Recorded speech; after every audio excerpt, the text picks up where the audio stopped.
What this is really about, funding the local government fund. We have over $300 million in new recurring dollars that have come in this year over and above last year's budget. So what I'm proposing to do from this amendment forward is to take the additional recurring dollars that were granted to several agencies over and above last year's numbers and redirect that excess money to fully fund the local government fund. And while revenues have increased year after year, our funding levels for the local government fund have remained relatively flat. Our priorities ought to reflect what state law requires. Whatever is available after we fulfill our statutory requirements, then we can consider what worthy projects there are that we can use the remainder to fund.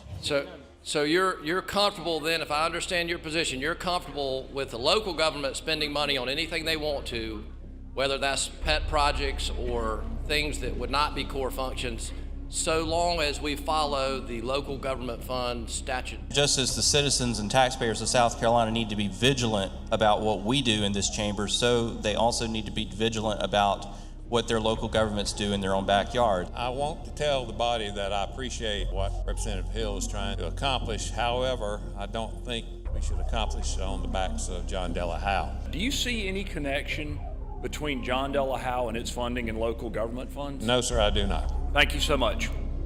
Let me just remind you that the state's unreliability in this area of not funding the local government fund is Exhibit A in why our counties do not trust the state government to come through with the commitments that we make.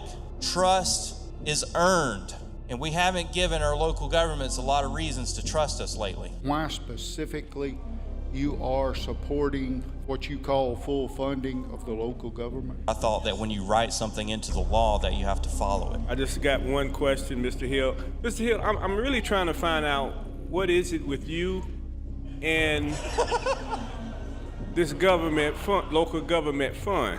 It seems as if the message has been already sent and you're not getting it. I would argue, though, that the members of this body are the ones that aren't getting it. So it's the members that are not getting it. I'm trying to figure out who you impressing. Statutory requirement to fund local governments, to fund their core functions of government, should come ahead of spending more money on something that is not a core function of government. I'm proposing that we give them the same budget this year, and then we take some of this extra money that has come in over last year's budget and use that to fulfill our statutory obligations. So you're not asking to cut away from any agencies, are you? Not one penny. So if you want to help with the opioid epidemic in this state, this is part of where it starts. Do not get carried away wanting to help local government at the expense of health care in South Carolina. I understand we have a process here. Part of the process is we don't have to listen to redundant messages. I would suggest that we not ask questions, let him have his discussion, and vote.